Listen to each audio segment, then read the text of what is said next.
Vas-y, c'est bon. Bonjour, bienvenue dans notre 34e émission de Comics Outcast avec l'univers, les comics et tout, et on va parler... ça lance toute ma gueule là. Non, n'importe quoi, pas du tout. Non, n'importe quoi, pas du tout. Bon vas-y, Joe, générique là. Mais non. Générique. 3, 4.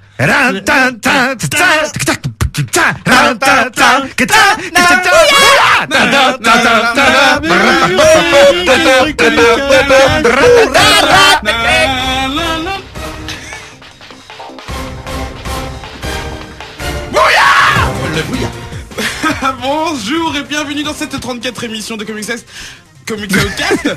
Cette fois-ci c'est moi, hein, c'est pas mes gentils comparses qui ont essayé de m'imiter, c'est moi.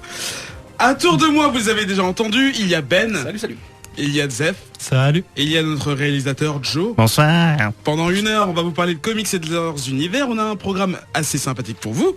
On va vous parler de Weird World de chez Marvel. On va vous parler de Tokyo Ghost de chez Image Comics. On va vous parler de Alien contre ou avec ou slash Vampirella chez Dynamite Publishing. On va vous faire un focus sur Hellboy et le Mignonverse en général. Et enfin, on va vous parler de la nouvelle série Netflix qui s'appelle Jessica Jones. Comme d'habitude, vous avez la possibilité de nous contacter par Twitter, Facebook et compagnie pour nous faire part de vos messages, recommandations et conseils sur des séries à suivre ou même vos avis en général sur l'émission. Comics Outcast numéro 34. C'est parti.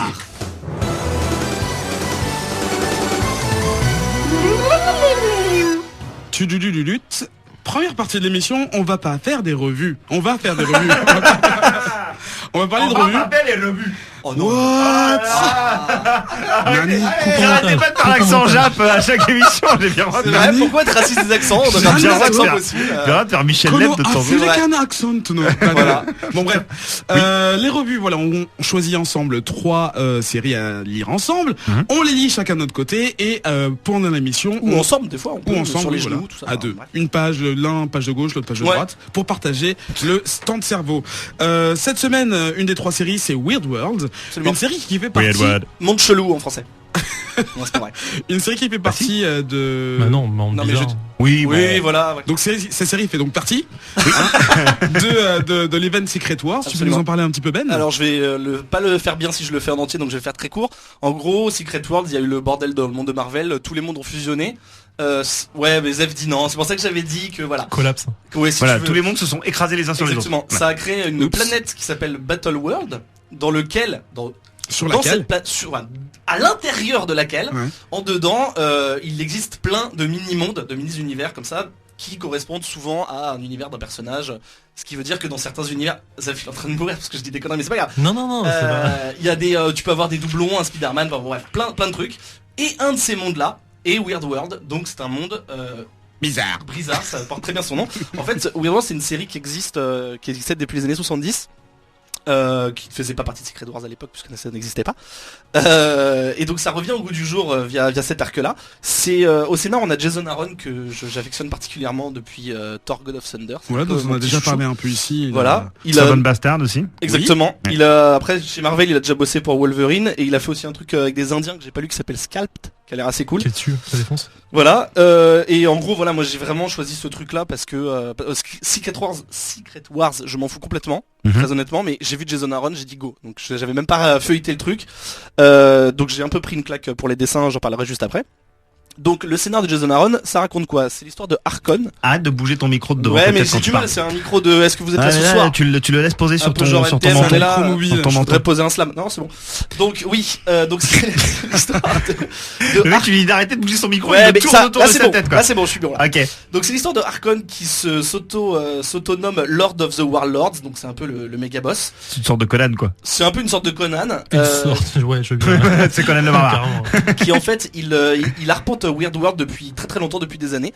On sait absolument pas pourquoi il est là, ni lui, ni est-ce qu'il a un but ou est-ce qu'il doit aller, il sait pas, mais lui, ce qu'il chérit, ce qui le maintient en vie, c'est de retrouver son monde à lui qui s'appelle Polémachus ou Polémachus, mais je pense que c'est Polémachus. Du latin, sa diphtongue. Donc, Ça ressemble plus à du grec, mais c'est Voilà. pas grave. donc il parcourt ces paysages complètement abracadabrantesques où il rencontre toutes sortes de créatures qui n'existent que dans ce monde-là et dans le but donc du coup de retrouver son monde à lui. Il a même une carte en fait qui suit. Il dit j'ai déjà été à cet endroit. Ouais. Sa carte En fait, elle rigole parce que la carte, on dirait un enfant de 5 ans qui l'a Oui, dessiné, oui, mais c'est assez c'est rigolo. tellement bien. Ouais. Donc voilà, donc en fait, en gros, ce qui se passe, c'est un peu, c'est de l'heroic fantasy pur. C'est, il marche, il rencontre un ennemi, il le défonce, il rencontre un allié, il team avec, il rencontre un méchant, il le défonce, etc. Ce qui est assez cool, c'est que c'est bourré c'est vraiment l'imaginaire le plus total. On peut t'imaginer n'importe quoi, des requins pieuvres, enfin je sais pas, il y en a Des tellement. singes Ouais, sous-marins. de toute façon, Les sous-marins, de base, requin pieuvre à la première page du premier Ouais, issue, déjà c'est assez c'est ouf. oui. C'est Exactement. d'accord. Donc ouais, j'ai pas continué sur l'histoire, mais en gros il y aura un gros méchant, enfin le méchant de ce monde-là. Il va rencontrer différentes factions qui sont méchantes ou gentilles. Il va même rencontrer un mec de diamant qui est complètement pété du cerveau, qui est assez Tant que c'est rigolo. pas un rocker. Oh merde. Donc voilà. Donc ce qui est cool, c'est que c'est n'importe. je l'ai pas. C'est Non, mais personne. la roqueuse de diamant là. Je suis la roqueuse de diamant. Je voulais juste pas s'éclater de la rate. Voilà. Donc ce qui est très cool, c'est que donc c'est un scénar qui est très imaginatif. Il y a beaucoup d'inspiration qui sont servis par les dessins de Michael Del Mundo, Oh putain. qui est surtout connu. Enfin, en tout cas moi je le connaissais pour ses couvertures chez Marvel. Je l'ai pas vu dessiner sur un truc régulier. Enfin, à moins que je me trompe, je sais pas si mes petits camarades peuvent compléter, mais en tout cas pour moi c'était un cover Je artiste. l'ignore. Voilà, qui pour moi pète la gueule complètement. Il est ouf. Enfin, j'adore vraiment son trait. Et je trouve que c'était vraiment pour ce genre d'histoire qui effectivement n'est pas. Enfin, le gars n'a rien inventé. Hein, comme on dit, c'est un espèce de Conan, un sous-Conan, Ah, dirait Zef. comme on dit, un espèce. Non, on dit pas un espèce. Mais Une. mais ce qui est cool, c'est que du coup, c'est vraiment le trait qu'il fallait pour illustrer ce genre de délire un peu Fantasy. ouais, je veux dire what the fuck depuis tout à l'heure, qui n'est pas traduit vraiment en français, mais donc voilà, donc j'ai trouvé vraiment son trait est cool. Il y a des couleurs, c'est chatoyant en fait, il y a des couleurs criardes. Je trouve que l'action est vraiment bien retranscrite. En fait, ce qui est assez, enfin, d'habitude j'aime pas les effets spéciaux, je veux dire dans le comics. Ouais. Là, je trouve que ça va. Ce que j'appelle les effets spéciaux, c'est-à-dire des floutés pour exprimer le mouvement. Et tu fais non de la tête. Ouais, peut-être que t'aimes pas. je Moi, n'aime pas du en fait, tout. j'aime pas le principe, mais je trouve que là c'est bien dosé, c'est-à-dire que c'est ni trop ni pas. Enfin, c'est bien. Ni bon, Et un autre truc qui était un peu maladroit, mais qui fonctionnait quand même, c'est une espèce de profondeur de champ qui est aussi gérée par Oui, le flouté, oui. mais différemment. Voilà, disons que c'est pas nécessaire, c'est pas obligatoire, mais ok, pourquoi pas. Au moins il a tenté le coup, tu vois. C'est pas plat quoi. Donc voilà, donc j'ai vraiment adoré, je trouve ça vraiment cool. Effectivement, ça réinvente pas la roue, mais c'est juste hyper plaisant à lire et c'est hyper joli. J'ai pas parlé de tous les personnages futurs, les espèces de sous-plots, si on peut dire comme ça, de sous-scénarios. Ce que je peux dire par contre, c'est que c'était prévu pour 5 issues. Ouais. Et en fait, ça a tellement rencontré un succès que ça va être en série régulière. D'accord, Là, donc à post-Secret Wars, ça exactement. continuera et Voilà, donc c'est plutôt cool parce qu'en fait j'ai un peu cherché, c'est un peu des héros qu'ils ont dépoussiérés. Effectivement, c'est le Conan de Marvel en gros, tu vois, c'est D'accord. vraiment il a rien de fou. Mais je trouve, en tout cas, si ça continue avec ce dessinateur et avec Jason Aaron, je signe. Si c'est pas le cas, je regarderai par curiosité, mais sinon effectivement peut-être que ça sera juste un truc d'heroic fantasy comme plein d'autres. Zef. Désolé, moi j'ai pas du tout, je suis pas très fan en fait, comme si vous entendez Nekoto quand il en parlait. En fait le truc c'est que je suis pas, j'aime Conan à la base et j'aime pas trop le sous-produit qu'ils essayent d'en faire. Maintenant l'histoire est pas ouf à mon niveau, mais parce que ça rentre dans la fantasy classique. Enfin, je sais plus. C'était un comics qu'il avait présenté dans des anciennes émissions justement, qui est pareil dans la fantasy globale et tout, avec les merde. avec les animaux là, enfin anthropomorphes. Oui. Et du coup, c'est un peu, je vais me servir des mêmes Tout fait le arguments en disant Tout que fait le c'est trop classique en fait pour moi. C'est vu, revu, recraché, revomi, Attends, donc en remballé fait, et, aujourd'hui, on peut plus faire de l'heroic fantasy en comics. non, je dis pas ça, c'est que là c'est trop simple en fait. Tout est vu en fait. Le gars de diamant, enfin, qui l'aide à s'échapper. Tu sens que le truc est bizarre. La fin, l'espèce de plot twist à la fin où il lui montre sa carte, tu fais what the fuck en fait. Alors peut-être que je sais pas, je l'ai peut-être trop de trucs fantaisiques à la base et du coup je le vois venir, mais ça m'a pas plus surpris que ça. Après, je sais pas trop accroché non plus au niveau des dessins et couleurs. Je suis pas très fan, même s'il y a des trucs qui sont cool. Le dragon qui ne reste au début et tout est assez cool. Morgan Le Fay est très bien aussi. Voilà, je regarderai en disant parce qu'il Non, je ne mets pas corriger de toute façon, c'est juste le. C'est juste que voilà. Enfin, après, je suis pas très fan et ça m'a pas emballé plus que ça. Hein, Et Joe pour finir. Moi j'ai trouvé ça mortel. Voilà. J'ai pas trouvé que c'était du tout au contraire de Zef. j'ai trouvé que c'était assez non conventionnel dans le sens où effectivement il y a un côté très heroic fantasy by the book, tu vois, c'est un peu le b.a.-ba de l'heroic fantasy, mais c'est en même temps tellement télescopé dans un univers qu'on dirait presque sorti de l'esprit d'un enfant en fait. C'est-à-dire à partir du moment où le mec sort sa carte et qu'on dirait qu'effectivement elle est dessinée par un enfant de 5 ans, je me suis dit c'est ouf. J'ai pensé pendant 2 secondes, ça se trouve tout ce qu'on lit là, toute cette histoire en fait, c'est un truc imaginé dans la tête d'un gamin de 5 ans.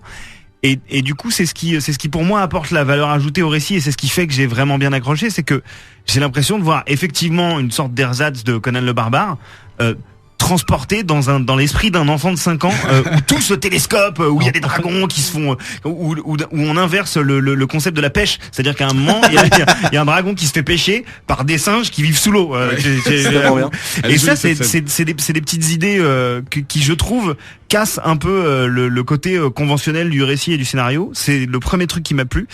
Et le deuxième argument qui m'a fait véritablement accrocher, c'est tout comme Ben le traitement visuel que perso je trouve extrêmement efficace, et moi non plus qui suis pas très fan des effets spéciaux, des effets de flou pour les perspectives et tout, j'ai trouvé que là ça m'a pas choqué en tout cas. Donc du coup tant que ça me choque pas, ça va. Et au-delà de ça, je trouve que le mec a vraiment un trait assez virtuose. Enfin ces splash page, ces illustrations sur 2 pages où on voit le plan de Weird World défiler devant nous et tout. J'étais là genre putain, c'est quand même il y a des idées en fait. Un peu comme le mec, je sais plus comment s'appelait le dessinateur de la série dont j'avais parlé, qui s'appelait Low, de Rick Remender aussi d'ailleurs, la série qui se passe sous l'eau. Il y a un côté où on prend beaucoup de recul en fait dans les cases pour découvrir des paysages dans leur globalité, et ça me plaît beaucoup parce que ça permet d'ancrer un petit personnage qui est le personnage principal dans une sorte d'univers global, et ça pour moi ça permet au lecteur de s'identifier encore plus, enfin de plonger encore plus dans l'univers. Voilà, c'est pour ça que ça m'a plu et que je pense que je continuerai à lire au moins jusqu'à la fin des 5 premiers. Voilà pour conclure.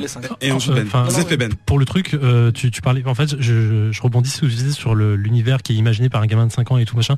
C'est juste pour dire déjà vu. Déjà fait, déjà vu en fait. Il y a un très bon comics là-dessus qui s'appelle Conan justement, et c'est marrant parce que ça a rien à voir. En fait, au bout d'un moment, pour n'importe quel comics, on peut dire c'est déjà fait. Non, mais attends, je le dis pas comme un reproche. Je m'attaque pas. Effectivement, je dis juste que parce que j'en ai lu beaucoup, peut-être trop, je suis un peu fadé par le truc en disant ok, déjà vu quoi.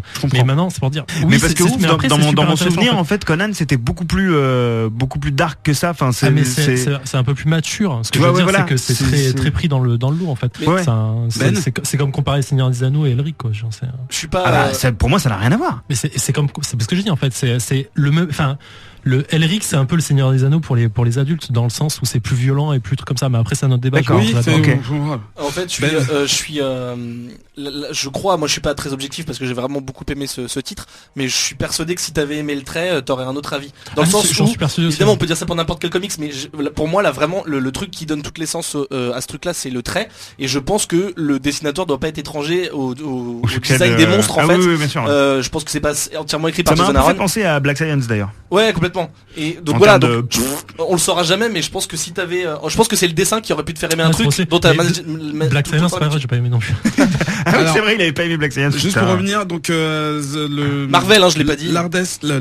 L'artiste qui a illustré l'eau avec Rick Remender, c'était Greg Tocchini. Ah voilà, Greg Tocchini. Et ben là, c'est Del Mondo et Tocchini.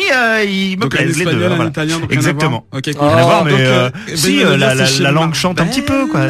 C'est chez Marvel. On a review les 3 premiers, donc la série continue. Lisez les 5, c'est rapide et c'est cool.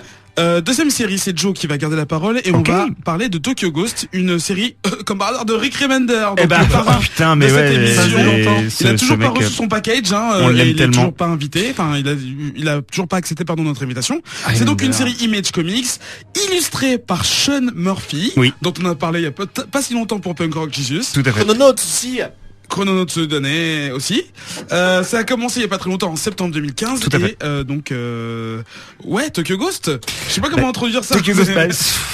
c'est ouf parce que moi non plus je sais. En fait, on a introduit tellement de séries de Rick Remender dans cette émission qu'au bout d'un moment c'est là genre.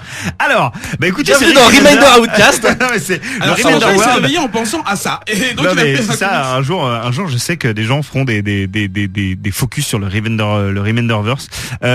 Alors, Tokyo Ghost, nouvelle série de Rick Remender qui, une fois n'est pas coutume chez Remender, nous plonge directement dans le cœur de l'action dès la première issue, puisque c'est une course-poursuite. Toute la première issue, c'est une course-poursuite qui se continue dans la deuxième issue. Et on s'aperçoit donc assez rapidement qu'on est dans un monde futuriste, mais dans un futur, j'ai l'impression plus ou moins proche quand même. Hein. On ne fait pas. 2098. Voilà, 2098. C'est pas la. C'est pas. On n'en est pas à la fin du siècle encore, quoi. Tu vois. Donc voilà. L'humanité semble, enfin en tout cas une grande partie de l'humanité semble avoir été un petit peu happée par les internets et vivent donc désormais connectés à l'intérieur de ce qu'ils appellent the tech, qui est devenu une sorte de drogue qui permet aux êtres humains de se déconnecter totalement de la réalité, des problèmes de la vie et de vivre en visionnant devant leur regard, en fait, même pas via un écran de télé, mais avec une sorte de puce implantée en eux, Qui projette une espèce d'hologramme. qui projette des hologrammes de programmes internet censés leur faire oublier leur vie. Et donc au milieu de cet univers un peu, enfin, totalement connecté, on retrouve une héroïne qui s'appelle Debbie et qui dont on comprend assez rapidement qu'elle a dit qu'elle a été une des rares personnes sur Terre à dire non à cette addiction à la technologie. En gros, c'est notre mère à tous. C'est un peu ça. Voilà, c'est le dernier être humain censé Qui n'a pas internet, sur la qui n'a planète. pas, Voilà. Exactement, c'est notre maman C'est notre maman. qui ne sait pas ce qu'est un modem. Et donc elle nique le internet. Et donc on comprend assez rapidement que c'est une sorte de mercenaire, ou en tout cas d'homme, pas d'homme de main, mais de mercenaire qui, avec son mec, qui lui en revanche est totalement connecté, totalement accro. Son mec est une sorte de montagne de muscles juchés sur une moto qui n'est pas sans évoquer l'univers de Otomo et de Akira, qu'on retrouvera encore beaucoup dans les influences de Tokyo Ghost, je pense. En tout cas sur les 3 premières issues, ça c'est une des influences qui transparaît beaucoup. Et donc voilà, juchée sur la moto de son mec, elle essaye d'arrêter une sorte de hacker international qui a la faculté de, tel un virus en fait humain, d'infecter tous les systèmes. Le gars, c'est Internet, hein. Le mec est Internet en fait. Internet. Le mec est un virus Internet Exactement. vivant. Et son but sur cette première issue, en tout cas, c'est d'arrêter ce mec et pour pouvoir mettre fin à un contrat qu'elle a sur la tête, ou un contrat qui la lie avec un mec qui s'appelle Flack, et dont on va très rapidement comprendre qu'il est le type qui dirige plus ou moins le royaume de Los Angeles. C'est lui en tout cas qui crée tous les programmes et toute cette technologie qui tient les humains en esclavage technologique. C'est une grosse bite en plus. Et il se balade avec la bite à l'air. Avec un holster à la taille, mais à poil. C'est tellement cool. Exactement. Oh, il n'y a plus de pudeur en 2098. Je sais pas trop. C'est un peu difficile de raconter plus parce que on sent très rapidement qu'on va partir dans. En gros, ce mec-là, Flack, va se servir d'un moyen de pression qu'il a sur l'héroïne pour l'envoyer. Compression, Flack Oh putain, Oh là là. mais meurs tout de suite. hein. Il est tellement Oh là content, là. si vous voyez sa tête. Ah là, il est si fier de lui. Il va envoyer Debbie et son mec à Tokyo pour sous le prétexte qu'une sorte de dictateur a pris contrôle de Tokyo et possède énormément de ressources naturelles qui permettraient de sauver la population de Los Angeles. Oui, parce que la pollution, la gangrène. Voilà, exactement. A pris, Pendant que les gens voilà. sont en train de regarder les internets, Personne s'occupe le de- monde va mal. Ouais. Hein, le réchauffement climatique Voilà. bat son plein, c'est la merde, hein, en gros. Du coup, je sais pas exactement encore vers où on va, mais pour le moment, ça s'oriente un peu comme son récit The Wake. Oui. Toujours, enfin ça c'était pas Remender, c'était Snyder, mais c'était Murphy au dessin. Un mélange de récits écolo, futuriste. il se passe plein de choses, donc du coup Et c'est assez d'amour. difficile de tout résumer. Il y a de l'amour parce que effectivement entre Debbie et son mec qui est complètement connecté subsiste le souvenir de l'histoire d'amour qu'ils ont créé depuis qu'ils étaient tout petits. En gros, elle, ça a été un peu sa formatrice à la vie, et jusqu'à ce que ce mec tombe finalement dans les excès de la technologie, mais elle reste accrochée à lui parce que c'est la seule chose qui lui permet de s'ancrer encore à la réalité. On dirait il y a une histoire d'amour très très très forte qui l'unit elle à lui, en tout cas. On a l'impression pour le moment que c'est une sorte d'amour à sens unique, mais tu sais qu'il y a des Les moments sentiments sont là. où Parce que c'est ouais, un légume pour l'instant, le gars. c'est un légume, Ouais, sauf plus ou moins, Enfin, ouais. il est. sauf Il à y a des des moments moments, où ouais, genre il a des moments de waouh, clarté, ouais. c'est plus du tout un légume, Il y a et un que Hulk out. et voilà, exactement, et que ça pète des plombs. Donc du coup il y a des excès de violence parfois qui sont assez hallucinants et qui sont toujours très très très tellement bien illustrés par Oui. Murphy, quoi, qui a un sens qui a un dynamisme en fait dans son trait, qui a un sens du rythme. Alors là, lui, il a pas besoin d'effets spéciaux. Tout est là. C'est toujours plus précis. Enfin, après The Wake, après Punk Rock Jesus, on se dit putain, le mec il en a encore sous la botte et il arrive à proposer des trucs assez dingues, et tout en restant très très influencé manga là pour le coup. Effectivement, je pense que ça s'est jamais autant ressenti Ouais. que dans Tokyo Ghost. Bon, le Zanto en même temps s'appelle Tokyo Ghost. Oui. Il garde sa patte si particulière. Il y a des choses aussi qui me rappellent ce qu'il avait fait avec Morrison dans Joe the Barbarian, visuellement, avec tous ces univers qui se télescopent un petit peu. Dès qu'on commence à arriver à Tokyo, ce qu'on ne voyait pas sur la première issue, c'est-à-dire toute la végétation, toute la technologie qui se télescope avec Oui. la nature, tout ça c'est vraiment très très bien fait, très bien vu. Donc voilà, en fait je peux que vous le recommander parce que Oui. ça, pour l'instant, Parce que là, ça m'a en 10 complètement. minutes, t'as réussi à parler de genre 29 aspects différents de la fiction. Ouais. En fait. Ouais, mais parce que c'est hyper difficile c'est tellement dense que c'est difficile de tout résumer. Du coup, on Je va vais passer juste à- vous le Oui, conseiller, voilà, et je veux bien avoir On va l'avis voir de ce que mes- les autres en pensent. Du coup, Ben. Alors, je vais pas répéter ce qu'a dit Joe parce que je suis d'accord avec lui sur son avis. Le seul truc, c'est qu'effectivement, c'est tellement dense que je pense que chaque lecteur peut le voir sous un angle différent. Ouais. Et en fait, sans contredire ce qu'a dit Joe, moi, je verrais plutôt ça comme le monde est pourri par la technologie, c'est ultra Ouais. violent, la drogue, etc. Mais plutôt que de voir ce monde avec des gens dedans, moi, j'ai vu ces deux personnages et leur histoire d'amour dans ce monde. C'est-à-dire que pour moi, c'est tu peux te dire que c'est la ville et le monde qui est pourri et que c'est lui le personnage principal, mais moi j'ai plus vu ça comme ces deux personnages qui essayent de s'aimer. Elle, en tout cas, elle essaye de le récupérer parce que, comme on a dit, il est complètement lobotomisé. Il est parti. Et du coup, moi, je vois ça comme pas une comédie romantique dans le sens péjoratif du terme, mais vraiment une histoire d'amour qui essaye de perdurer et qui Ouais. essaye d'être sauvée dans un monde complètement pourri. Ce qui veut dire, enfin, ça veut pas dire que le reste est inintéressant, bien au contraire. Hein, tous les personnages sont intéressants. Il y a une certaine critique de la société, etc. Donc ça, c'est hyper intéressant. Mais voilà, moi, j'ai décidé un peu malgré moi de le prendre comme ça. Non mais Et j'ai continué complètement, sous cet c'est- angle-là. C'est un angle de lecture tout à fait possible.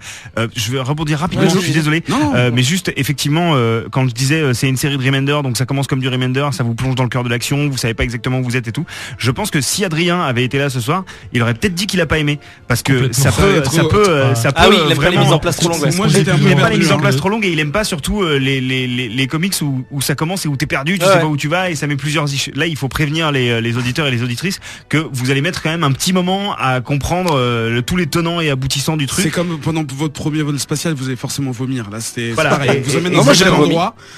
mais je demanderai à Adrien d'ailleurs de jeter un œil. Là pour où me dire. là où c'est intéressant, c'est que je trouve que la narration est bien exploitée. Dans tous les comics, il y a la narration dans les petites cases, etc. du Mhm. personnage principal, mais je trouve que, enfin moi en tout cas, c'est peut-être personnel, mais je l'ai vraiment perçu comme ça, comme si, en fait, la narration est faite de sorte que c'est, tu vois, je l'imagine dans un film où t'as la voix off de la personne, Oui. une voix un peu désabusée, un peu rauque, tu vois, comme un peu une J'étais Sarah dans Connor. cette ville de merde. Ouais, voilà, un peu comme ça. Peut-être un petit peu moins masculin, mais voilà. Et en gros, du coup, effectivement, il y a beaucoup d'infos à gober, mais c'est fluide. On apprend à connaître le monde dans ses yeux et c'est hyper cool. Et juste, je termine avant que Zef parle. Ouais. Pour le dessin, donc pas besoin de redire que c'est Oui, c'est sublime. on va vous le dire. Juste, le petit reproche que j'ai à faire à Sean Murphy, c'est que vu qu'à chaque fois son style, ça fait un peu BD passé, tu sais, les couleurs sont un peu Fade, un peu ouais. fade. Ouais. C'est pas grave, mais juste sur le sang qui quand même est important puisque l'ultra-violence, Très violent. j'aime bien ses graphiques, il est un peu orange et ça me fait un peu chier. C'est pas très grave. Ah, tu mais penses ça- qu'en fait ils ont mis le filtre sur toute la page personnages. Bah, je sais pas, mais en Ils tout ont cas, pas fait attention à des détails. je sais pas, mais en tout cas, c'est cohérent avec son style. D'accord. Mais du coup, ça fait que le sang est un peu orangé et ça me fait. J'aurais bien aimé du sang un peu plus rouge. C'est tu un vois. détail, effectivement. C'est mais un c'est détail. important Oui, de noter, mais c'est important parce que J'aime quand le sang est vraiment Voilà, rouge. vu que c'est ultra Parce violent, que je me suis déjà ouvert le pouce une fois et bon. vu que c'est ultra violent et que la violence a vraiment sa place graphiquement, je trouve ça Autant que dommage ce que ce soit soit bien pas. restitué. Voilà, mais bon, c'est personnel. Et pour conclure sur cette seconde revue, on va prendre l'avis de Zef. Ben, il y a plus rien à dire après. tout ça, Ok. en fait. Non mais t'as Non, aimé. mais, enfin, moi j'ai commencé à le lire en numérique. J'ai arrêté. Enfin, je sais plus pour quelle série, mais Remender, voilà, c'est toujours pareil. Oh oh, J'ai pavé dans la commencé, mort. j'ai arrêté, je fais ok, je vais l'acheter, je vais attendre le premier TPB, je l'achèterai quoi qu'il arrive parce que ça tue, visuellement c'est une tuerie. L'histoire, elle part dans tous les sens mais ultra intéressante, il y a plein d'easter eggs partout, il y a plein de détails. Le gars, Ouais, le grave. virus, le gars sur son bras, il a une main de Nintendo, une stick d'Atari. Tellement cool. Enfin, il y a tellement de trucs. Ah oui, il y a c'est plein de génial, références à la quoi. pop culture, c'est clair. Et alors, je voulais Complètement, faire plein, une petite référence à lui-même. Mais Il y a un flipper Black Science Il y à a un un moment. Flipper Black Ouais, ouais. Science, il y a un truc punk rock Jesus. Ah, j'ai pas que vu. j'ai au début. Ah oui, non, mais il y a Ouais, plein ils sont de fait plein de- plaisir. Le gars se masturbe. C'est génial. Non, mais c'est une vraie tuerie. Je comprends même pas qu'on puisse pas aimer. Mais je reviens sur ce que t'as dit sur Adrien. Il aurait pas du tout kiffé, je pense, parce qu'effectivement, faut lire Ouais. Il en plusieurs prend fois le beaucoup premier pour issue pour tout comprendre. Ouais. Faut attendre le deuxième, troisième pour essayer de comprendre un peu plus où va peut-être C'est un arriver bouquin, l'histoire. Et encore, c'est pas sûr parce que je m'appelais Rick Remender. Et de toute façon, vous avez acheté mon comics. C'est ça, mais Pour grave. reciter Adrien. Et de toute façon, voilà. Mais c'est une vraie tuerie. Achetez-le et lisez-le forcément. Donc c'est chez Image Comics. Ah oui, j'ai même pas dit que c'était chez Image. Mais Bah bon, non, a c'est priori, vrai qu'il est dit, en fait, les c'est gens logique, s'en doutent. hein. Bah, Les Reminder, gens de toute s'en façon, il fait que Image, non Non, non, Non, Remender, il est non, aussi non, chez Marvel. Marvel. Ah bah voilà. Troisième, oui, il a fait Death of Wolverine par exemple. Non, mais ça, il aurait pas dû. Genre, il Voilà. était sourd. Non, mais il a sourd. fait un très chouette run sur Agent Venom. Mais il a si vous avez l'occasion. fait surtout Uncanny X-Force. Bah qu'il oui, faut bah, absolument lire. Et voilà, c'était Reminder Outcast la semaine prochaine.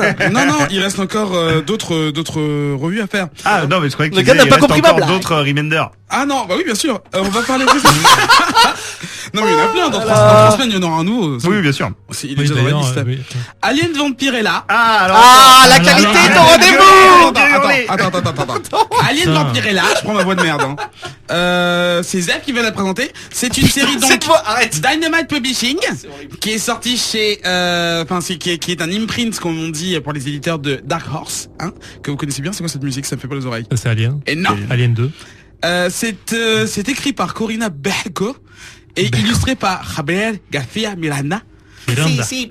Et un truc très important, parce que vous savez, je vais chercher des informations sur qui colorise, qui fait le trage et tout ça. La colorisation a été faite par Inlight Studio. Donc en fait, tu ne sais même pas si c'est une personne ou 53 53 personnes stagiaires. qui en ont eu plein. Ou un Voilà. ordinateur. Oui. Ou un stagiaire, hein. Ou des algorithmes. Ou un stagiaire, parce que 53 franchement, c'est pas ordinateur. ouf. C'est ça. Allez, c'est ça qui présente. Alors avant tout, je m'excuse. Bah oui, merci, ouais. Ah bah, on Je t'excuse m'excuse auprès de mes comparses. Aïe, aïe, aïe. Non, alors comment dire. En fait, je vous promets parce que ça va faire 3 ou 4 émissions que je présente que des séries de merde. Ah, c'est vrai, mon Ouais. pauvre vieux. Non, Tu mais t'as vraiment les pires se sacrifices choisir en me disant pour ah, ça a l'air cool. Je vais arrêter après. Je ferai des séries. Donc Bah, je suis sûr qu'il y a des reminders. avec Corina Becco, donc pour commencer par l'auteur, donc c'est une nana qui a bossé sur avec pas mal d'éditeurs, mine de rien, elle a fait pas mal de trucs. Elle a bossé chez Marvel, chez Boom, évidemment chez Dark Horse beaucoup aussi. Elle a fait du Star Wars Legacy, elle a fait du Planet of the Apes, elle a fait Deep Gravity, elle a fait pas mal de trucs. Javier Garcia Miranda. Oh, vieux.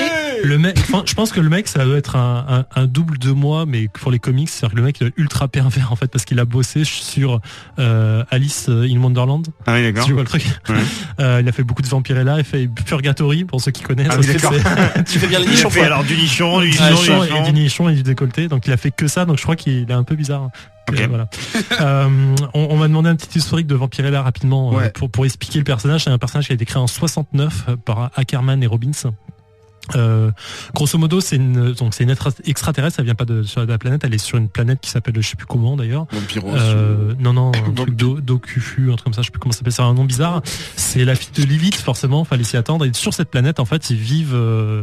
Tous les gens se nourrissent de sang, mais le sang coule dans les rivières, en fait. Donc ils vivent en buvant de l'eau pour eux normalement. Il y a eu, je crois qu'il y a eu un moment un incident qui a fait qu'il fait toujours nuit sur la planète parce qu'il y avait 2 soleils qui étaient Alors, je suis infligés. désolé, tu t'es tourné l'oreille parce qu'il y avait le bruit dans la musique. Oui, complètement. D'accord, ça te fait peur. Oui, Ok, d'accord. ça m'a pas fait peur, mais j'ai cru que quelqu'un tapait au carreau. Non, Ah. c'est rien. Excuse-moi, Zeb. Arrêtez Non, ça va. d'interrompre, Et, Zeb. du coup, à un moment, donc pour finir, il y a les astronautes qui arrivent sur la planète. Les vampires voient que les humains ont du sang en eux aussi, et donc du coup, ils envoient Vampirella pour essayer de voir ce que c'est cette petite planète qui s'appelle Terre. C'est complètement débile donc, parce que c'est complètement imaginez qu'on naze. voit des extraterrestres pédos, est-ce qu'on Non va mais vouloir les c'est- manger? le personnage date de 69, c'est-à-dire C'est ça aurait un, pu c'est être un film de 69, Roger Corman. Voilà, c'est Et complètement non, mais du c'est surtout cinéma bis, quoi. hyper dur parce qu'il y a des milliers de séries, enfin des centaines de séries sur Vampirella aujourd'hui. Ouais, mais Ça grave. existe, ça continue. Il y a encore des crossovers de malades. J'en ai parlé sur le truc steampunk là, enfin les Legendary. Bon bref, c'est un personnage qui perdure. Je pense que 80% de l'intérêt du comics se passe dans la couve parce que les couves sont toujours très belles. L'intérieur est toujours moins intéressant en termes de dessin. D'histoire, bon, j'exagère un petit peu parce qu'il y a quand même des histoires qui sont assez cool, mais encore une fois, enfin comme je le disais en off, c'est un personnage qu'il faut aimer pour lire. D'accord. Soit t'aimes visuellement, soit t'aimes le thème, soit t'aimes juste l'espèce de badasserie qu'on essaie de mettre à l'intérieur. Moi, j'apprécie ça. C'est comme je lis Red Sonja parce que c'est un personnage qui est badass, qui a des bouses et que j'aime bien. Voilà, c'est juste ça. Maintenant, comme dirait Daniel, c'est pour un truc pour gothique tatoué qui est percé. Voilà, je l'assume complètement. Mais donc là, voir encore un crossover avec Alien, ça m'intéressait forcément. Je crois que j'ai lu tous les trucs, j'ai acheté tous les omnibus de Alien crossover quelque chose. Donc l'histoire, donc c'est Vampirella. Dès les premières pages, donc on retrouve un homme qui est en bure de moine, qui court dans des couloirs un peu bizarres, qu'on sent être un espèce de monastère mais un peu lointain. Il est poursuivi par une créature qui se présente comme un alien. Je présente pas l'alien, Eric, tu sais qui c'est? Tu connais Oui, ou pas? Xénomorphe, tout ça. D'accord. Midi-chlorien. Donc Ok. très rapidement, donc l'homme se retrouve coincé, l'alien arrive vers lui, l'homme enlève sa capuche, on voit que c'est un vampire, le vampire essaie de se défendre, il essaye de mordre l'alien comme un con, c'est du sang acide, il crève comme une merde sous acide. On se retrouve bien plus tard, il n'y a pas de date, mais j'imagine que c'est le futur très lointain parce qu'il y a une base des humains qui sont venus sur Mars, qui ont mis une base martienne du coup, qui trouve un espèce de souterrain bizarre avec plein de, j'adore cette musique, merci, qui trouve ce terrain qui paraît très grand en tout cas, qui est un espèce de temple qui est sous Mars, construit par des gens bizarres. On devine déjà que c'est des vampires. Et les scientifiques donc appellent quelqu'un. Donc Vampirella arrive en consultante, freelance, elle a monté sa petite Comme boîte. Christina Cordula. Moi, c'est rien. Bah, c'est ça un peu. Je suis désolé. Je connais pas la référence, désolé. Donc Cordula. Pardon, vas-y. je peux finir quoi. Oui, moi je t'écoute à fond là. Donc voilà, Aussi. les scientifiques appellent donc Vampirella. Elle arrive en espèce de consultante qui essaye de lire les inscriptions. Elle voit que c'est des Nosferatu, machin et tout. Évidemment, comme c'est un truc avec des aliens, dès la première rencontre, ils sont défoncés. Facehugger, boum dans la gueule. Vampirella prend le facehugger dans la gueule. Elle tombe inconsciente. Il y a qu'un seul mec qui reste. Le chestburster arrive derrière, bim, il y a un truc qui sort de Vampirella, et voilà. Et après derrière, c'est juste une course-poursuite sur le reste des numéros. Et il se passe absolument plus rien d'intéressant à part voir des aliens plutôt bien dessinés. Le reste très mal dessiné ou pas très joli en tout cas. Vampirella qui est même pas à poil, donc il n'y a aucun intérêt de ce niveau-là. Désolé. Voilà. Qu'est-ce que Pas grand-chose d'autre à je dire, finirai hein. de lire parce que j'ai envie de voir la Oh fin. l'autre il va finir putain. Mais non mais attends, à la fin C'est du 3 supposé c'est être quand même combien la Mother Queen quoi. 68 numéros. Non, ça va être sur 5 ou 6 numéros maxi en général, ça dure pas très longtemps. Donc voilà. Ben, quelque chose à dire? Moi, je vais aller vite, je vais lire ce que j'ai écrit. Ça te va? Vas-y. Alien Vampirella, c'est vraiment pas très bien. Scénar basique de n'importe quel mauvais film de monstre ou de tueur. Espoir de valeur ajoutée avec Vampirella ou versus, Vampire versus Alien, qui donnerait des combats cool. Mais en fait, non. C'est chiant de ouf. On n'a jamais peur pour les persos. Il y a aucune tension. Bien sûr. Et comme l'a dit Zef, le seul avantage de Vampirella, en tout cas au niveau du C'est dessin, ça pouvait être qu'elle soit un minimum dénudée. Et en fait, elle est en combinaison Non. de ski, donc non. En fait, on dirait le scénario de Prometheus mais avec un vampire dedans. Ouais, donc c'est vraiment pas très bien. Et du coup, j'ai mis les plus, il y a des aliens, les moins, tout le reste. Voilà, salut. Écoute, j'ai envie de dire exactement la même chose. J'ai trouvé ça catastrophique. J'étais catastrophé.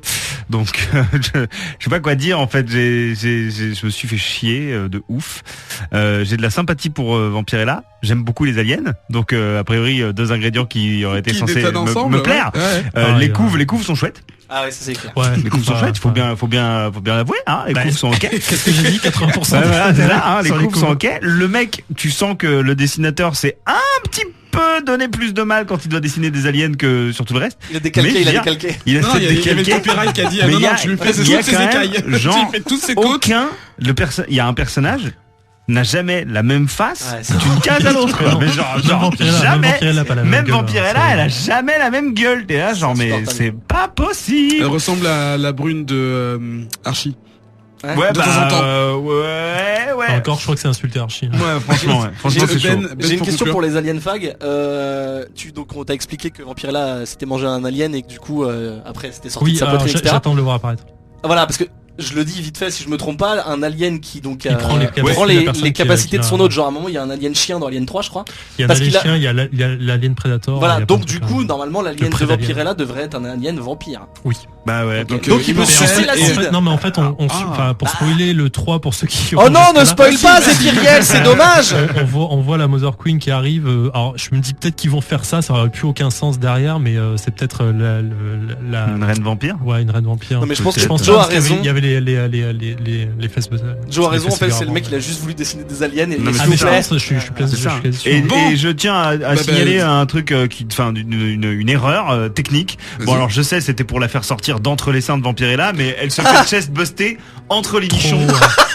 Alors que normalement l'alien sort du bide quoi. Hein, Et en fait c'est c'est mal gratuit. fait parce qu'on voit pas tous ces boobs en fait. mais oui C'est c'est naze. nul. Ouais. Nul à chier. Bon ben c'est un comics qui est sorti quelque part à un certain prix. Voilà. Chez Dark Horse, J'ai oublié son chez nom. Dark Horse, Je ne l'achetais pas, chez Dark Horse, ouais, acheter Hellboy, c'est mieux. On Voilà. se retrouve juste après cette mini réclame. La légende dit qu'il y a très longtemps, peut-être plus de 1000 ans, 4 chroniqueurs créèrent la société secrète de l'Agapar. On dit que dans leur infinie sagesse, ils offrirent au monde la bonne parole du jeu vidéo, leurs analyses, leurs coups de cœur, leurs coups de gueule et leurs plus beaux jeux de mots pourris. Mais des forces maléfiques les enfermèrent à jamais, grâce à un sort dont ils ne purent se libérer. Coincés depuis trop longtemps dans une grotte sombre et humide, frustrés par des siècles de combos ratés à Street Fighter, on raconte qu'ils sont parvenus à reprendre contact avec le monde extérieur grâce à la magie d'Internet. Aujourd'hui, la légende dit qu'une oreille attentive peut les entendre dans l'Agapar sur Radio Kawa.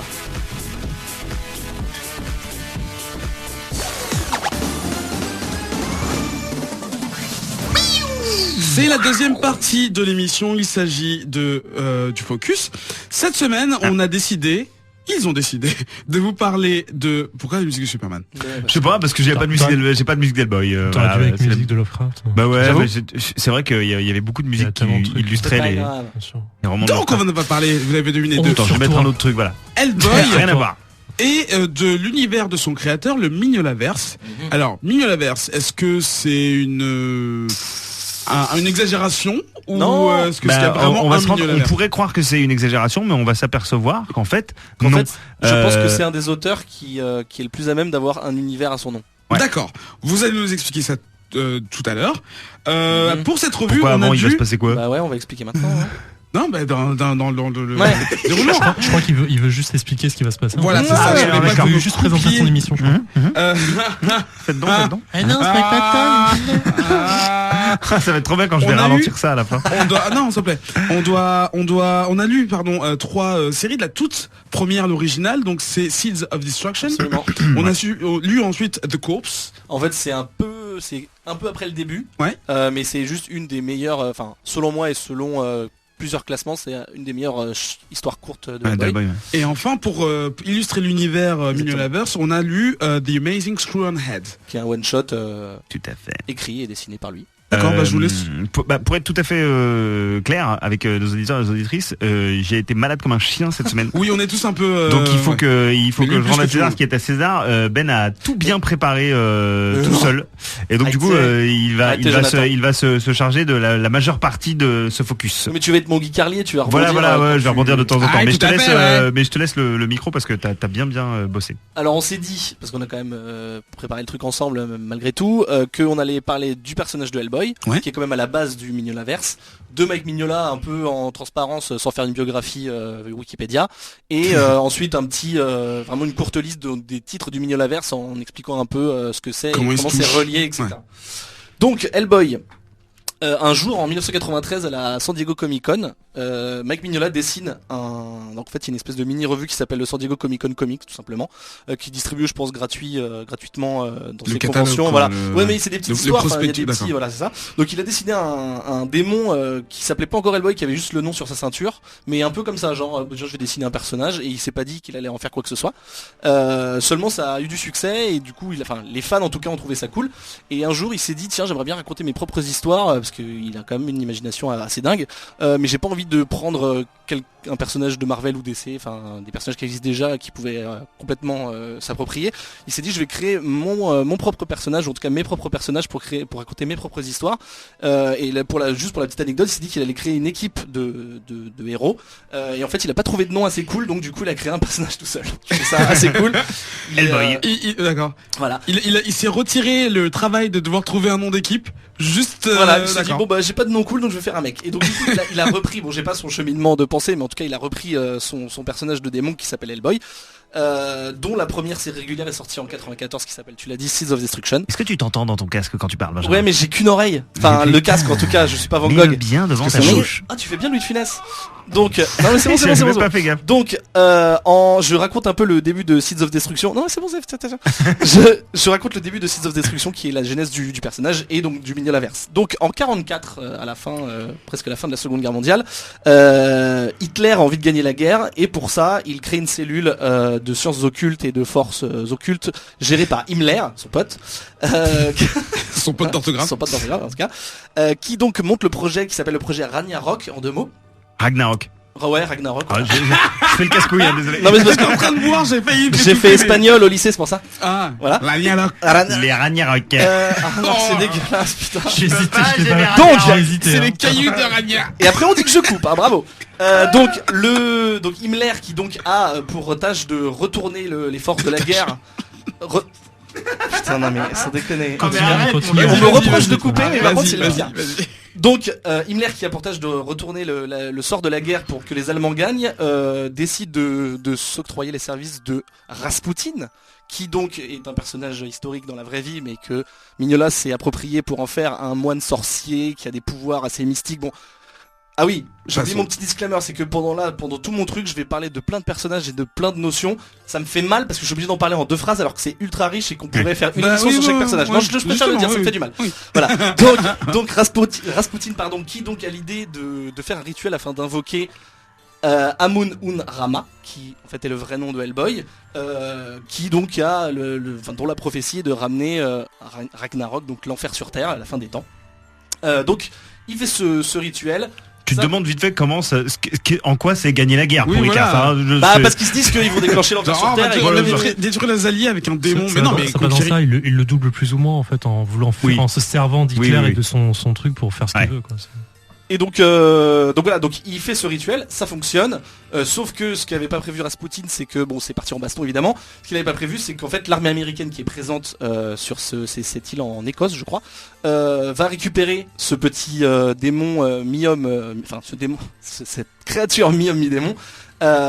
Et donc la garder avec elle et donc ne va pas du tout compléter les dessins de Rasputin car en fait Hellboy, donc nommé par Trevor Broom, enfin Broom c'est son pseudo, son nom c'est Breton Hall mais on l'appelle Broom, il va l'élever comme son propre fils et une fois adulte Hellboy fera partie du BPRD, donc c'est Bureau of Paranormal Research and Defense. Bah, On avait déjà se rend la parlé même, ici, on hein. se rend la même voilà compte avec la sortie de Hellboy and the BPRD que c'est dès l'adolescence en fait qui va Absolument, oui, va j'ai déjà être ça va Exactement. devenir un rookie du BPRD. Et donc ça va devenir bien plus tard. Enfin, il est aujourd'hui en tout cas, il l'appelle l'enquêteur paranormal, enfin le meilleur enquêteur paranormal du monde. En gros, Oui. voilà, c'est voilà. Donc c'est ça. J'ai un peu fait ce truc-là. Oui, c'est ça. Donc au BPRD, il est accompagné principalement, il y a beaucoup de personnages, mais principalement de Liz Sherman qu'on a vu dans les films, qui fait de la pyrokinésie, et de Eb Sapien. T'as pas vu les films? Ok. ça va. Si, mais je me rappelle plus. C'est la seule meuf du film. Bon, bah, c'est pas grave. Et Eb Sapien, qui en fait est un amphibien, un personnage. Un homme humain. poisson, Ouais, un homme poisson. On peut dire ça très très Je me simplement. rappelle parce que c'est de bien Ron plus compliqué Corman. que Qui ça. mange des œufs pourris. Ça. Donc le BPRD qui lutte contre les forces du mal, je dis vite fait, donc les nazis qui sont quand même des forces du mal même si c'est pas occulte, Rasputin, Baba Yaga qui va être à l'origine de, qui est un putain de, en fait c'est un des gros méchants.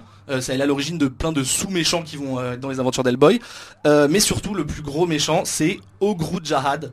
C'est en fait, pour faire simple, les adorateurs de Lovecraft vont reconnaître ça, j'en parlerai un petit peu plus tard tout à l'heure. En gros, ça s'appelle le dragon de la révélation. En fait, c'est 7 entités qui sont à l'heure actuelle emprisonnées. Enfin, je sais pas où trop ça en est dans Hellboy. Ce sont des grands anciens quoi. C'est un peu ça. Voilà. Oh, En gros, Globalement. c'est la force maléfique, ou en tout cas, enfin, c'est la force surnaturelle la plus puissante de l'univers de Mignola, en tout cas. Est-ce que c'est, enfin, pour ceux qui ont lu le tout premier arc de Hellboy, est-ce que c'est bien cette espèce d'entité ancestrale que Oui. Rasputin invoque pendant C'est ça. 20 pages? C'est ça, Ok. exactement. Exactement. Et en fait, c'est ça qui va créer beaucoup de scénarios qui, en fait, parce que souvent les méchants, même insignifiants, ont pour but d'atteindre ces entités-là, et donc dont sont méchants, font des conneries. Enfin, en gros, c'est Je l'origine vais du mal. voler C'est ce ça. sac à cette dame pour atteindre la Dieu suprême. Mais c'est pas paranormal, du coup c'est pas Hellboy qui s'en occupe. Mais ok, d'accord, si tu veux. Donc juste je fais un petit topo, même si je pense que tout le monde connaît Hellboy. Juste il est grand, il est rouge, il ressemble un peu à un singe, d'ailleurs il a une queue, il a les sabots fendus, un peu comme le diable, et il a surtout un bras droit en pierre. Je vais en parler un petit Des peu. cornes taillées aussi, Oui, oui, non? des Enfin, cornes, est-ce que des c'est- cornes. En fait, il est censé avoir on des cornes, mais dirait- il En les fait, lime. C'est lui, d'accord. Il a deux espèces de palais bretons sur le front, et souvent il a De puissance 4. Souvent il a un impair beige, donc voilà, si ma description fonctionne, vous voyez exactement de qui Une je sorte parle. de Derrick rouge. Avec le visage de Ron Perlman. En fait, une Non, sorte pas- de Derrick pas rouge, mais Derrick, pas avec des cheveux blancs, Colombo, pas avec des lunettes et pas et sans costard. Derrick aussi, hein, complètement. Et avec le visage de Ron Perlman. Je finis la présentation du personnage en parlant vite fait de ses pouvoirs. Donc il a une force de malade, il résiste beaucoup aux blessures, il craint pas trop le feu. Il a une véritable connaissance de Pas trop. Il a une l'occulte. véritable connaissance, absolument. En fait, en gros, il a. Mais son qui est, père- qui est pas dû à son héritage, qui est dû à Non, ses alors, recherches. oui et non. Et ses C'est-à-dire- voyages. Oui et non, en fait. C'est-à-dire que son père. Vas-y, Son vas-y. père lui a tout appris, il est devenu enquêteur grâce à son père parce que son père était, j'ai spoilé mais c'est comme ça, était un expert des forces occultes, et en même temps il a des connaissances innées du fait qu'il a grandi en enfer même s'il s'en souvient pas. Oui. Du coup il comprend certains langages et il y a certaines forces occultes qu'il comprend un peu naturellement. D'accord. Mais on va dire que ses capacités les plus Intellectuels, basique. les plus terre à terre. exactement, voilà, c'est de l'enquête, force, c'est des ouais. connaissances, c'est des livres, c'est des artefacts, c'est tout ce genre de trucs. Et donc oui, je finis juste donc sur sa main droite qui est quand même assez importante. En fait, c'est une main en pierre.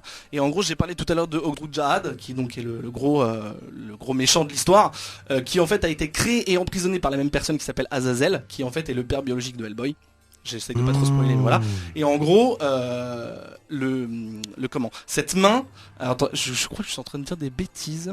C'est pas Azazel qui a créé et emprisonné. Je sais plus le nom de cette entité, mais a créé et emprisonné Cet ancien. voilà. hein. Et Azazel, donc qui est le père biologique de Hellboy, a récupéré cette main en fait, qui a été récupérée d'âge en âge quand l'être en question est mort, et l'a greffé, on peut dire ça, sur son fils en enfer. Ok, D'accord. c'est bon, un peu pour lui dire tiens voilà, c'est un peu Naruto qui a le démon greffé en lui. Un peu, Ok. Non mais c'est un peu ça, c'est-à-dire Ok. que c'est un truc hyper puissant, c'est une arme qui est capable de techniquement de réveiller ce Ogdru Jahad, donc de déclencher l'enfer sur terre, donc je vais le donner à mon fils parce que je sais qu'il en fera bon usage. En gros, D'accord. grossièrement on peut dire ça comme ça. Donc voilà, donc en gros Hellboy a le pouvoir de potentiellement de tout défoncer. Et en plus de ses pouvoirs, il a toujours un gros flingue sur lui, il a toujours plein d'artefacts, de l'eau bénite, des croix, des talismans, des charmes, Des tout ce que tu charmes. veux. Ouais. Voilà, c'est pas un ouf de la baston, mais en fait il a tellement dans la merde, il est tout le temps dans la merde, en train de s'attirer des ennuis, qu'il arrive toujours en faisant de l'impro à se sortir des galères, donc il a une connaissance du terrain et il sait toujours s'en sortir. En gros, Il est à c'est- la fois maladroit et malin.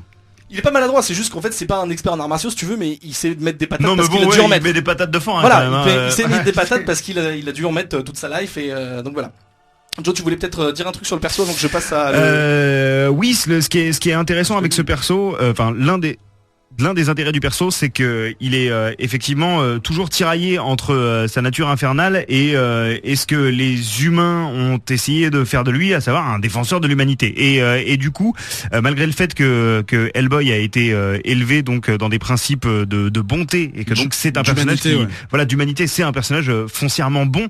Il a malgré tout quelque part au fin fond de son esprit en fait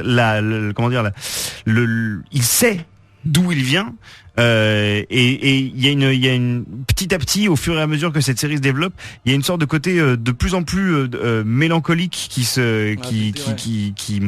qui émerge au fur et à mesure qu'on comprend que Hellboy a une sorte de destin qui de toute façon le dépasse complètement, et que petit à petit lui s'en rend compte parce que ce destin va s'imposer à lui petit à petit, et c'est ce qui fait pour moi l'un des intérêts principaux de ce personnage, c'est justement le grand écart immense qu'il y a entre son humanité et son destin qui dépasse, enfin qui a un côté presque universel en fait. Tu parlais il est élevé par des humains, mais du coup, est-ce que c'est son éducation qui fait qu'il ait vraiment envie d'aider les autres humains et tout?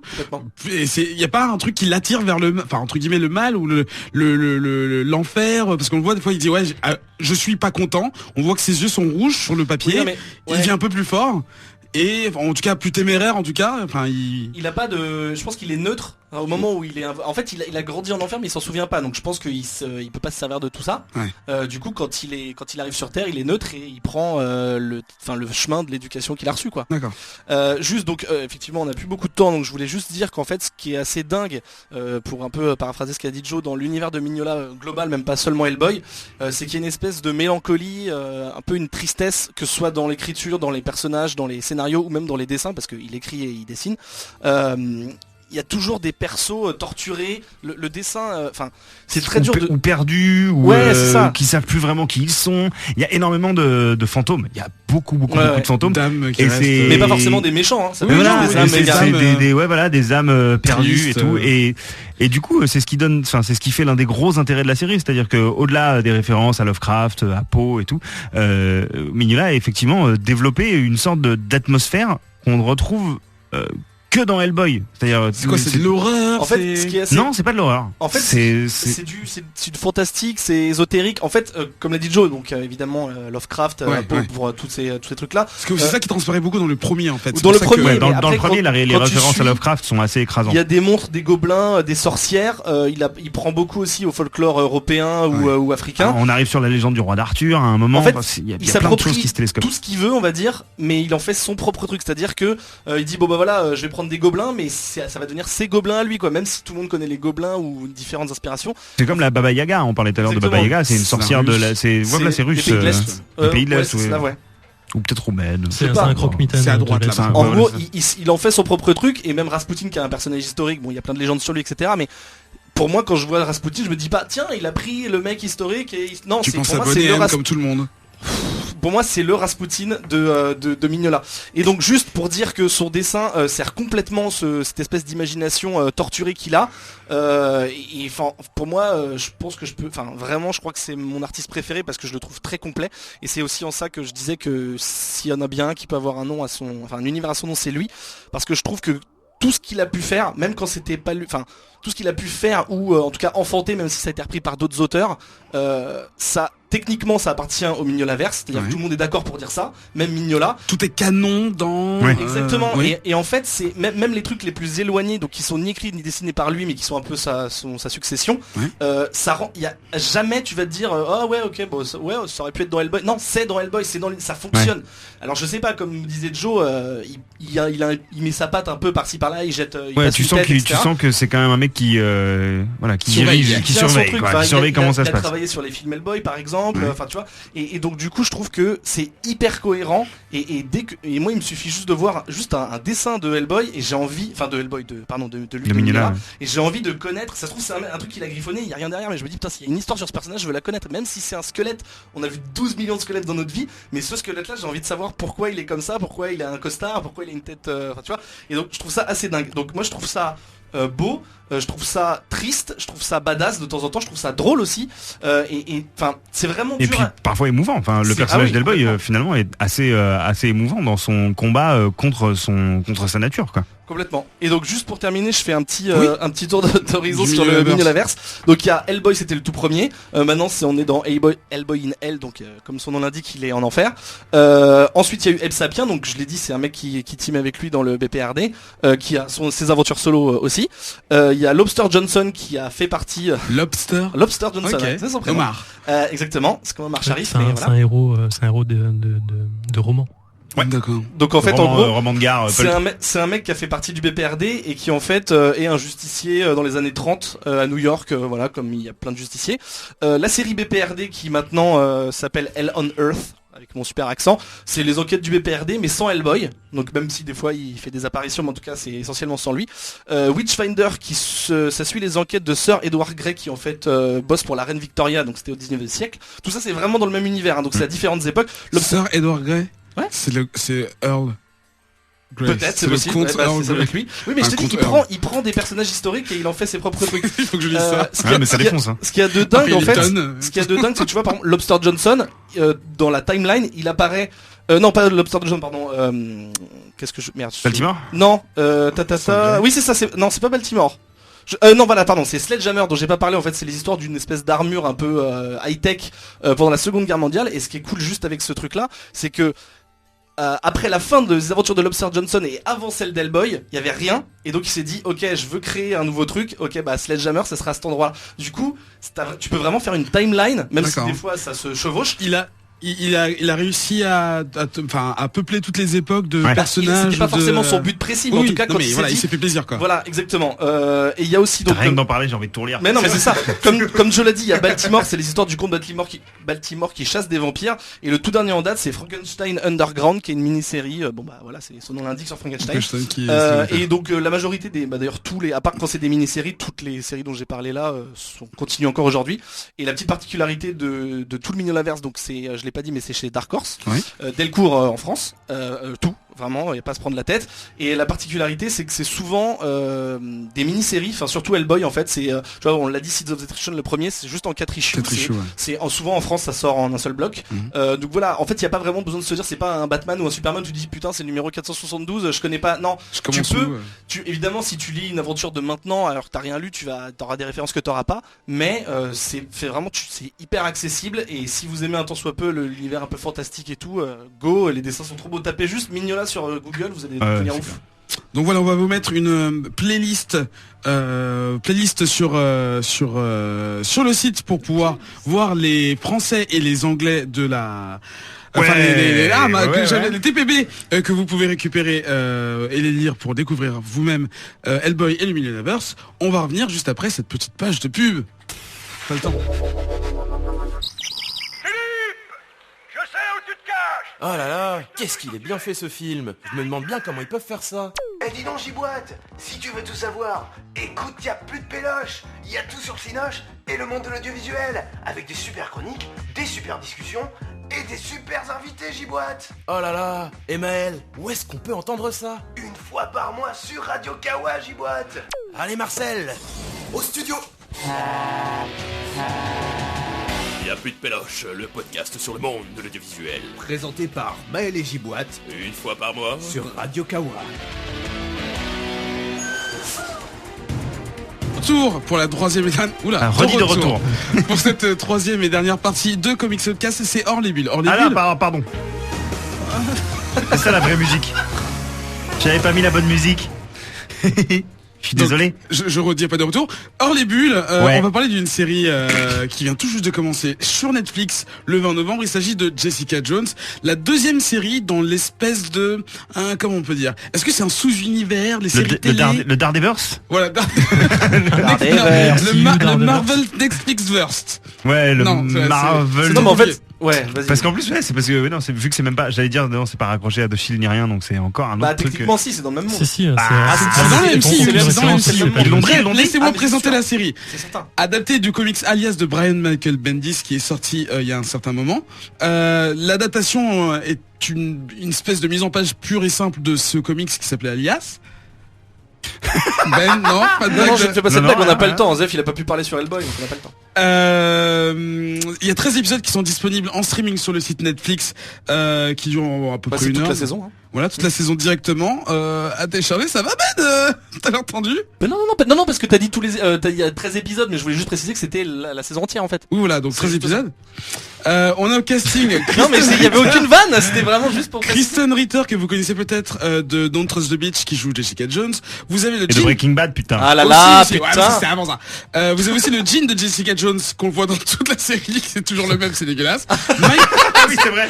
Michael Thor Sauf à la qui fin. joue Arrêtez. Michael Thor qui joue Luke Cage, Rachel Taylor qui joue Patricia Walker qui est l'espèce de sœur adoptive de Jessica Jones, Carrie-Anne Moss que vous connaissez de Matrix qui joue Jerry Hogarth. Qui joue une goutte, hein, on peut le dire. Oh mais c'est que du tout c'est important.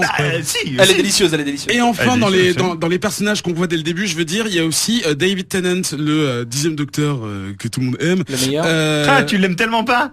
Si, moi j'aime bien. Ah d'accord, je vois, tu l'as Attends, tellement c'est dit avec le une sorte de... Non, pardon, excusez-moi, c'est le 9e Docteur en plus, c'est le 9e. Broadchurch aussi. Qui joue Kilgrave, l'antagoniste de cette série, j'en dis pas plus.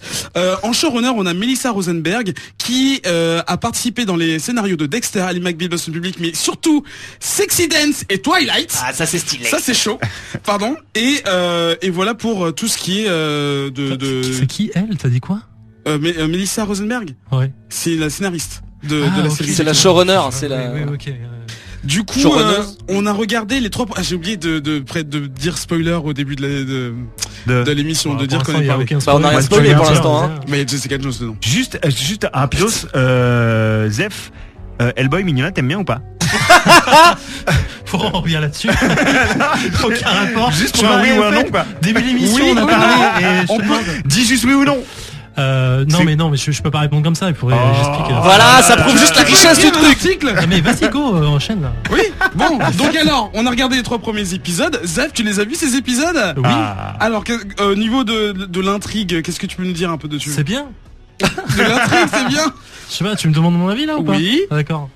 Non, en fait, c'est donc moi j'ai regardé que les 5 premiers pour l'instant, j'ai pas eu le temps de voir plus. C'est très pensé dans l'univers d'Daredevil. Ouais.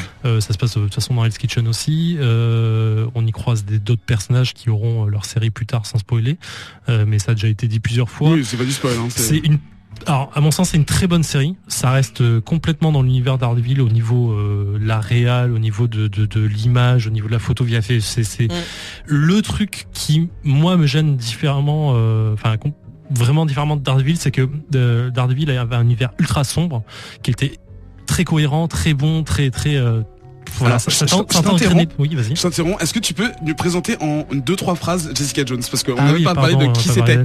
parlé. C'est le titre de la série, mais alors Jessica Jones, en fait, c'est je vais la présenter comme un super héros, mais ça n'est pas encore vraiment donc un. une fille, donc héroïne. Donc c'est un super héros qui devra qui est en devenir, on va dire, et qui a un pouvoir, enfin a plusieurs pouvoirs. Elle sait pas voler, elle sait plutôt atterrir maladroitement, on va dire. C'est ça. Elle a une très grosse force, enfin elle a une force surhumaine. Elle peut tabasser des mecs sans aucun problème. Je crois que c'est tout à peu près. Elle a une très grande résistance aussi physique. Elle court très vite. Enfin bref, elle a des pouvoirs surhumains dans ce sens-là. Et son histoire personnelle derrière, je vais pas la dire du coup, mais il lui arrive quelque chose de très grave. Donc elle a un passé, au moment où la série commence, elle a un passé qui est très lourd. Psychologiquement, elle est pas stable du tout, pour des raisons qui sont très réelles, très ancrées, et qu'on découvrira au fur et à mesure de la série. Donc voilà. Donc, elle est détective privée. Et elle est détective privée. Donc elle a monté sa boîte de détective privée qui s'appelle Alias. Et donc elle suit des hommes infidèles en prenant des photos. Et d'ailleurs il y a plein de trucs comme ça la série tourne beaucoup autour de ça, au moins au début pour l'instant. Donc voilà. Donc qu'est-ce que je disais sur l'univers? C'était très bien. Moi, le seul truc que j'apprécie un peu moins par rapport à Daredevil, c'est que il y a le côté un peu sombre qui est mis en avant, mais comme il faut un petit côté un peu plus léger dans le personnage et dans la série pour pas que ça aille tout le temps dans le sombre et dans le noir et dans le machin, parce que c'est quand même assez lourd par moment. Dans Daredevil, il y avait son acolyte et la secrétaire qui relevait un petit peu le ton et qui donnait des petits... Qui désamorçait un peu, quoi. Qui désamorçait les petits trucs et qui donnait un petit peu le côté fun de la série avant de retomber vraiment dans le sombre. Là, c'est elle qui doit arriver à faire les deux rôles en même temps, et par moments c'est un peu lourd en fait. J'ai envie de dire, ok, là t'es marrante, je t'aime bien, je te kiffe, tout ce que tu veux, mais arrête, parce que on sent que c'est forcé. Enfin moi j'ai l'impression que c'est trop forcé, on le sent trop, et tu pourrais être un personnage qui est ultra hardcore au niveau tempérament et au niveau psychologique, et par moments ça colle plus des matchs. Je trouve que c'est une ambivalence qui est pas très bonne. Sur ce point, la différence de Daredevil, alors déjà elle n'est pas accompagnée dès le début d'une personne qui est un peu son sidekick. Elle est toute seule, on la voit, oui, elle bien est sûr, toujours toute seule. Et du coup, en fait, on voit sa frustration, la haine qu'elle a pour les autres personnes qui l'entourent. Surtout les gens qui essaient de s'accrocher à elle, elle les repousse en permanence, ce qui est logique. Je suis trop dangereuse pour vous, compagnie. Au niveau des persos, il y a quand même beaucoup de personnages par rapport à Daredevil. Pourquoi tu me regardes dans les yeux en Je pense, disant je pense que ça serait cool de faire un truc, c'est d'arrêter. Enfin, c'est bien de comparer à Daredevil, mais on commence quasiment toutes nos phrases en mettant en rapport avec Daredevil. Je pense que, ok, c'est dans le même univers. Par rapport à une référence d'une autre Oui, série oui, bien sûr, mais Netflix je suis d'accord avec qui dure Zef 13 au épisodes, niveau tout ça. Ouais, mais visuellement. faut pas réduire à ça, effectivement. Non, en fait, je suis d'accord avec Zef quand on était d'accord avec toi, mais c'est juste que là, bon, pardon. Non, je suis d'accord entièrement avec Zef quand il dit que au niveau de l'univers visuel, la photo, c'est vraiment exactement, tu sais que t'es dans le même univers, ça c'est vraiment très bien. Mais c'est juste que, pardon, le seul truc, enfin, je peux le comparer à Daredevil, mais juste en disant. Je vais te le mettre dans le cul le micro si tu l'approches pas de ta bouche. Te le mettre dans. Tu veux que je le mette dans le cul je peux le comparer à Daredevil dans le sens où c'est, pour moi, c'est plus un polar avec des pouvoirs que un super héros qui est dans un New York du crime. Tu vois ce que je veux dire? Ouais. J'arrêterai la comparaison avec Daredevil, même si c'est le même univers, parce que je pense que c'est vraiment une série à part entière et que, alors. C'est que bon, quand ils vont se rencontrer, tout le monde va diser quoi. Bien sûr, mais ce que je veux dire, Voilà. c'est que j'ai maté les 13 épisodes, donc je veux pas spoiler, mais c'est juste que. On parle que des 3 premiers. Voilà, mais c'est pour ça, mais ce qu'a dit Zef, en fait, je suis entièrement d'accord avec ce qu'il a dit, mais par exemple sur les 3 épisodes, parce qu'il y a plein de trucs sur lesquels je suis pas d'accord parce que j'étais plus loin. Personnellement, je trouve que c'est la série Marvel la plus sombre de tout. Même D'accord. que les films, c'est vraiment très sombre pas visuellement, mais vraiment, c'est très violent plus tard et c'est très grave et le méchant est vraiment. On n'a pas besoin d'en parler. Non, mais. Bon, déjà, dès la fin du premier épisode, c'est hyper grave. Voilà, tout mais de suite quoi. Ben, je suis t'es là, d'accord waouh, quand on dit ok. que je suis C'est d'accord chaud. quand on dit que Daredevil c'est sombre, etc. Autant visuellement que dans l'histoire et les Mais personnages. Daredevil, ça garde un côté plus pop parce qu'il y a un héros masqué. Exactement, en fait. exactement. Là, Alors t'es que là, vraiment, non. t'es encore plus dans la réalité, même si effectivement elle ouvre des portes en métal à main nue, etc. T'es beaucoup plus dans la réalité que n'importe quelle autre série de super-héros. Donc pour moi, c'est vraiment une détective avec tout ce que ça implique et des pouvoirs. Et juste pour finir, pour rassurer les gens qui ont un peu peur des Freak of the Week, comme on dit souvent, ça sera pas le cas. À l'image, bon là, effectivement, je vais comparer à Daredevil. À l'image de Daredevil, c'est vraiment un truc sur la longueur de la saison, et ça c'est vraiment très cool. Voilà, juste effectivement, il faut pas que je spoil. Le gros avantage que je dirais, c'est que j'ai remarqué, en tout cas de toute la série et dans les 3 épisodes premiers, tout a une utilité, c'est-à-dire que tout sert, même le moindre petit personnage, la moindre petite intrigue, le moindre truc que tu verras dans l'épisode Donc vous 2. m'assurez que Luke Cage il va servir à un moment. Je dis pas, mais en tout cas, D'accord. Parce que là, voilà, pour le moment, tout, il me tout fait ce que je veux chier, dire, moi. c'est que là où j'ai C'est pas un procédural. là où j'ai trouvé ça très intelligent et très bien construit dans l'écriture, au-delà des persos, etc., c'est que tout est cohérent et tout a un sens, et c'est vraiment à la fin de la saison je me suis dit ok, là j'ai maté un film de 13 heures en fait, et du coup je trouve ça très cool. Tu viens de me Zef spoiler juste en disant que tout sert dans l'univers en fait. Par rapport à là Mais où j'en c'est- suis, c'est ça me spoil un C'est truc mon avis. de ouf. Bah non, mais non, tu peux pas dire mais ça. c'est pas. Bah non, tu peux pas, c'est mon avis. Si je peux dire ça parce que là où j'en suis dans la série, je me doutais d'un truc et tu viens de me spoiler en disant Bah, ça. Mais c'est désolé, pas méchant, mais c'est pas une reproche, je trouve ça bien, en fait. c'est absolument subjectif ce que je viens de dire.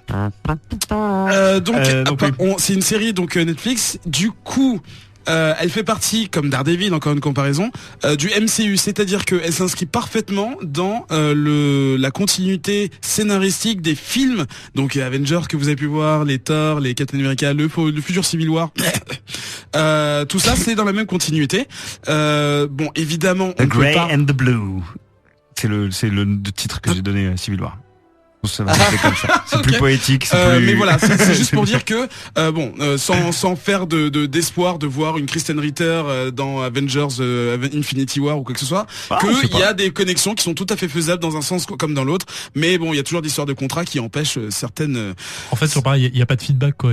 Ça redescend vers les séries, mais ça remonte jamais vers les films Ouais. quoi. C'est tout. Voilà. Bon, après on verra avec un peu de chance plus tard. Est-ce que d'autres personnes ont d'autres choses à ajouter sur cette série? Non. Moi, j'ai pas. Voilà, moi, pour l'instant, j'ai pas eu le temps de regarder beaucoup, donc ce que j'ai vu m'a, pour l'instant, un peu emballé, mais j'attends vraiment d'en voir plus pour. Non, c'est une très bonne série, faut pas déconner non plus. Certainement, hein, mais Après, je sais pas, on l'a Daredevil peut-être un petit peu Daredevil descendu m'avait parce que, happé voilà, dès le comme- premier voilà, épisode, tu vois. comme tu disais, en fait, Là, on l'a peut-être trop comparé à Daredevil, Ouais. parce que c'est dans la même série, parce que c'est Netflix, Peut-être, ouais. Bah, parce c'est que la suivante Netflix, surtout, c'est la même parce année. que Netflix Non, et puis, a signé beaucoup de trucs après Daredevil en disant on va faire la truc parce qu'on s'est cartonné sur Daredevil.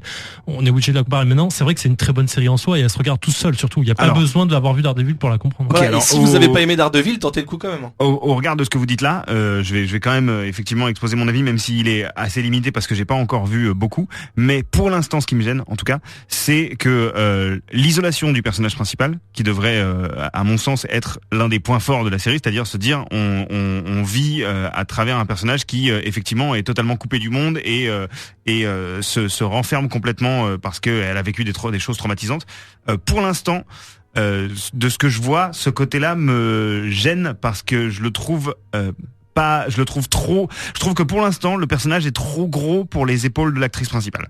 D'accord. Que je Ouais, trouve je sais pas ce que tu veux dire. mauvaise, Ouais. mais que je trouve un peu fragile par rapport à tout l'univers qu'elle a autour d'elle. Et j'aime bien cette actrice, je l'aimais bien dans Breaking Bad, je la trouvais vraiment chouette. Mais là, C'est pour ça que le je disais moment, que comme elle doit désamorcer c'est même ça, les trucs, ça se rapproche un petit peu de ce que tu disais tout. tout à l'heure. Pour l'instant, je trouve qu'elle manque d'épaules pour porter cette série qui s'annonce effectivement lourde, violente, sombre.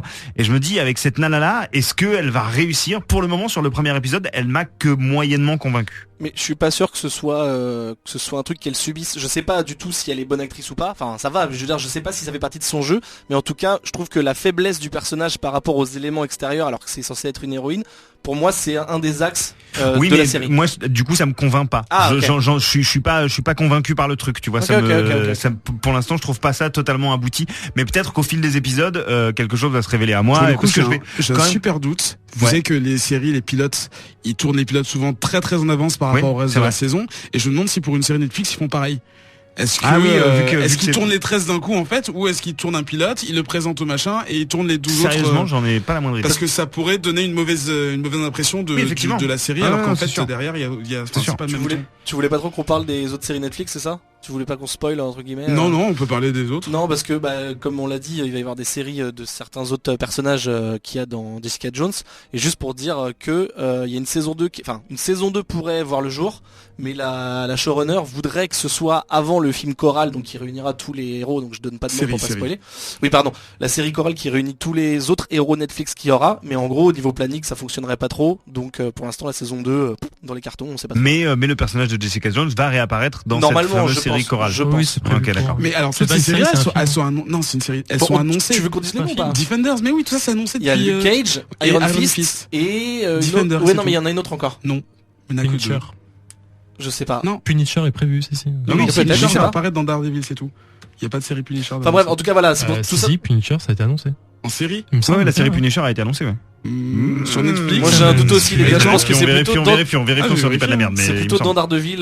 Bon bref, tout ça pour dire Ou alors je la rêve, je sais elle, pas. elle veut tourner la saison 2, mais si elle le fait, ce serait avant Defender, selon elle, ce serait plus logique, D'accord. mais le planning Et n'est pas. il me n'est semble pas que Defender c'est de 2017. là. Ouais, et en fait Iron Fist et Luke Cage, en même temps que la saison 2 de Daredevil, c'est Donc, l'année début d'année prochaine. prochaine. Voilà. Ah oui, Donc c'est ça un va film, faire, oui, c'est pas donc c'est un peu Punisher, short. c'est Netflix. C'est un peu short pour la saison 2 de Jessica Donc ça Jones fait avant. un planning chargé pour Marvel Television, enfin Marvel Entertainment et ABC Studios. Bon, Avec- ils ont l'habitude d'avoir un planning chargé, Oui, Marvel. hein, avec toi. 3 films l'année prochaine, 2 saisons, Agent Carter et bon, je passe les autres. Ça va être super serré. Et ben merci pour ces revues. C'est la fin de cette émission. Oh, déjà! Merci pour cette émission 34e. Vous pouvez, comme d'habitude, nous écouter sur le. Vous nous appelez aussi. nous appeler aussi au 3601. Je sais pas si ça existe déjà. Nous on se donne rendez-vous dans 2 semaines, le 14 décembre, pour une émission spéciale pour Noël. En attendant, on va dire au revoir à nos chroniqueurs. Au revoir Joe. Ben, au revoir, j'allais dire à la semaine prochaine, non? À dans 2 semaines. À 2 semaines. Au revoir Ben. Bye bye. Au revoir Zep. Ciao. À très bientôt, lisez plein de comics et bonne semaine au pluriel. Ciao. Bye bye!